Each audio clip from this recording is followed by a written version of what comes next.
Phone రింగవడంతో చేస్తున్న పని ఆపి రిసీవర్ తీసుకొని హలో అంది సునందిని. హలో వదినా, నేను సుధని. చెప్పు అంది సునందిని. ఊళ్ళో తిరునాళ్లు మొదలవ్వబోతున్నాయి. నువ్వూ అన్నయ్య పిల్లల్ని తీసుకొని రండి. మీ అన్నయ్యతో మాట్లాడు. సుధ ఏదో చెప్పబోతున్నా వినిపించుకోకుండా రిసీవర్ అక్కడున్న టీపాయ్ మీద పెట్టి వస్తున్నట్లు వెళ్ళిపోయింది సునందిని. హలో సుధా, తిరునాళ్లని పిలవడానికి ఫోన్ చేశావా? సునందినిని అమ్మా పిల్లల్ని తీసుకుని వస్తారులేమ్మా, నాకు పనులున్నాయి చెప్పాడు చెల్లెలి మనసు నొచ్చుకోకూడదని కృష్ణ. వదిన సంగతి కొత్తేం కాదు నాకు, అందుకే నువ్వూ వదినా ఈసారి తప్పకుండా రావాలి, లేదంటే నామీద ఒట్టు. కృష్ణ చెప్పేది వినకుండా ఫోన్ పెట్టేసింది సుధ. ఆ రాత్రి భార్యతో ఇద్దర్నీ తప్పకుండా రావాలందని, లేదంటే తనమీద ఒట్టు అందని చెప్పాడు. సునందిని మాట్లాడ్లేదు. అటు తిరిగి పడుకుంది. కృష్ణ లైటు తీసి పడుకున్నాడు. భార్యాభర్తల్ని కప్పేస్తూ సన్నని దోమతెర వాళ్ళిద్దరి మధ్య దూరం అనే అడ్డుతెరలా రెపరెపలాడుతోంది. మరో గదిలో పిల్లలు నానమ్మ తాతయ్య మధ్యలో పడుకొని కథ చెప్పించుకుంటున్నారు. కృష్ణ నిద్ర నటిస్తున్నాడు. వెళ్లాలనుంది నందినితో కలిసి, కాని తనేం చెప్పదు. తను రమ్మంటే వస్తుంది అంతే. తన ఇష్టాలతో పనేముంది అన్నట్లు బిహేవ్ చేస్తుంది. చాన్నాళ్లు ఇలాగే దాంపత్య సమరాన్ని కొనసాగించారు. అతనికి విసుగొచ్చేసింది. రెండు మనస్సులు, రెండు తనువులు ఒకే ఊపిలిగా కలవాల్సిన చోట ఎందుకో తెలీదు నందిని నాకేం సంబంధం లేనట్లు శరీరాన్ని త్యాగం చేస్తున్న తీరు. కృష్ణ అటునుండి ఇటు తిరిగాడు. నందిని ప్రశాంతంగా నిద్రపోతోంది. ఆమె ఊపిరి తీసి వదిలినప్పుడు పూర్ణకుంభాల్లాంటి ఎద ఎగిసిపడే అలల్ని గుర్తుచేస్తోంది. ఆమె పెదవులు నిద్రలోనూ నవ్వుతున్నట్లు ఉన్నాయి. అధరం మధురం అన్నట్టు అమృతం తాలూకు కొన్ని చుక్కలు పెదవులపై తడిలా చేరి మెరుస్తున్నట్లున్నాయి. అందుకోవాలనిపిస్తుంది. ఆమె అభ్యంతరం పెట్టదు. పుష్పం తుమ్మెదను ఆహ్వానించినట్లు ప్రేమతో ఆహ్వానించదు. నిర్లిప్తంగా అందిస్తుంది. అందులో ఆమె హృదయం ఉండదు. ఆఖరిసారి ఆమె హృదయంలోకి తొంగిచూడాలనుకుని భంగపడ్డ రోజు ప్రతి నిమిషం గుర్తొచ్చి వేధిస్తూనే ఉంది.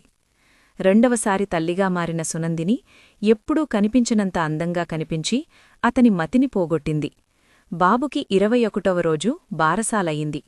నిండు పున్నమి జాబిల్లిలా ఉన్న భార్య ఒంటరిగా ఎప్పుడెప్పుడు కలుస్తుందా, ఎప్పుడెప్పుడు తన విన్నపాలు విన్నవించుకుందామా అన్న ఆరాటం అతనిది. బంధువులు ఎక్కడివాళ్లక్కడ వెళ్ళిపోయారు. ఇంట్లో ఉన్నవాళ్లు హాల్లో కూర్చుని కబుర్లు చెప్పుకుంటున్నారు. నందిని రూంలోకి వెళ్ళింది. కృష్ణ ఆనందంతో నిశ్శబ్దంగా తలుపులు మూశాడు. ఆమె అతని రాక గమనించలేదు. చీరకొంగు కిందికి జారి ఉంది. జాకెట్ హుక్కులు పట్టకో రాకో అవస్థ పడుతూ ఉంది. అతను వెనకనుంచి చేతులు రెండూ ముందుకు చుట్టి మోహంగా అన్నాడు, బరువైన నీ పరువాలను బంధించడానికి నీకంత శ్రమెందుకు చెలీ? May I help you? అతని బంధనానికి ఆమె ఉక్కిరిబిక్కిరయ్యింది. అతని చేతులెక్కడాగాయో అర్థమై షాక్ అయింది. సడన్గా అతనికి అభిముఖంగా తిరిగింది. అతని కళ్లల్లో ఏదో మత్తు, అది ఆమెని ఆకాశపు టంచుల్లోకి లాక్కుపోవాలని తహతహలాడుతున్నట్లుంది. అవమానంతో రగిలిపోయిందామె. ఎప్పుడూ అదే ధ్యాస. అడది ఓ బాణం కాదు, ఎటు కావాలంటే అటు సంధించడానికి. ఆమెకో మనస్సుంటుందని, దానికో స్పందన కావాలని అనిపించదు. హృదయం లేని శరీరంతో పడక పంచుకోవడం బాగా అలవాటైపోయింది. ప్రతిసారీ ఛీ, అసహ్యం వేస్తోంది. నందిని నోటివెంట ఆరోపణ. తెల్లబోయాడు. ఆమె కళ్లలోతుల్లోకి తొంగిచూశాయి అతని కళ్ళు ఆవేదనగా. అక్కడ కనిపించిన ఏహ్యానికి తుళ్ళిపడ్డాడు. ఇన్నాళ్లూ తను హృదయం లేని శరీరంతో రమిస్తూ తనని తను రంజింపచేసుకుంటున్నాడా? ఆమె ప్రమేయం లేకుండా తను మాత్రమే తృప్తిని పొందుతున్నాడు. ఛీ అంటూ భార్య తిరస్కారం. కృష్ణ పట్టు సడలిపోయింది. ఆమెని మంచంమీదికి తోసి గబగబా బయటికొచ్చేశాడు. గదిలోంచొచ్చిన అన్నయ్య మొహంలో భంగపాటు గమనించింది సుధ. నందినిని ప్రేమించి కావాలని పెళ్లి చేసుకోవడం ఏకపక్షంగా జరిగిందేమో అని, అన్నయ్య తప్పు చేశాడేమోనని వాళ్ల పెళ్లై అనుకుంది తను. కాని నందిని మాత్రం ఇష్టంలేదని ఎప్పుడూ చెప్పలేదు. ఇష్టంగానో అయిష్టంగానో కాపురం చేసి 2 బిడ్డలకి తల్లయింది. వదిన మొహంలో ఉండాల్సినంత ఆనందం ఎప్పుడూ తను చూడలేదు. వీళ్ళిద్దరి మధ్య దాంపత్య సంబంధం సరిగ్గా ఉన్నట్లు లేదు. అన్నను అడిగింది, వదిననూ అడిగింది, అటూ ఇటూ అమ్మనూ అత్తనూ అడిగింది. ఇద్దర్లో ఎవరూ బయటపడలేదు. ఏదో జరిగితే తప్ప వాళ్ల సమస్య తీరదని వదిలేసింది సుధా. కృష్ణ మేనత్త వాళ్ల ఊరు, నందిని వాళ్ల ఊరు ఒక్కటే.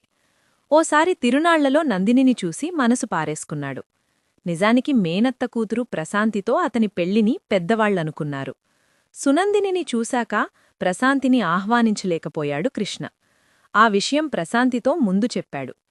పోని బావా, బతికించావ్. ఇది పెళ్లయ్యాక చెప్పుంటే చచ్చేదాన్ని. అయినా నాకూ బోర్ కదా, చిన్నప్పట్నుంచి చూస్తున్న మొహాన్నే జీవితకాలమంటా చూడ్డం అంటూ ఆటపట్టించింది ఆమె. అప్పట్నుంచి బావమరదళ్లకి ఆమె శ్రీకారం చుట్టింది.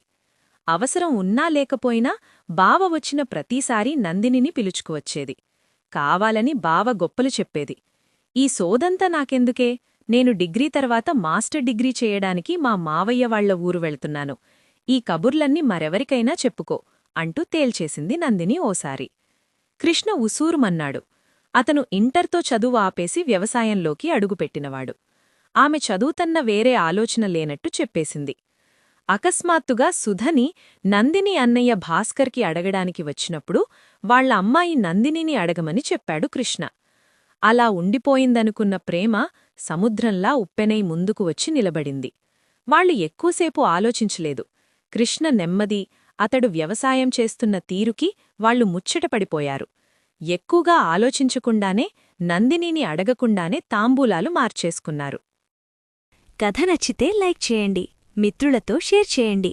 మరిన్ని ఆసక్తికరమైన కథల కోసం సబ్స్క్రైబ్ చేయండి.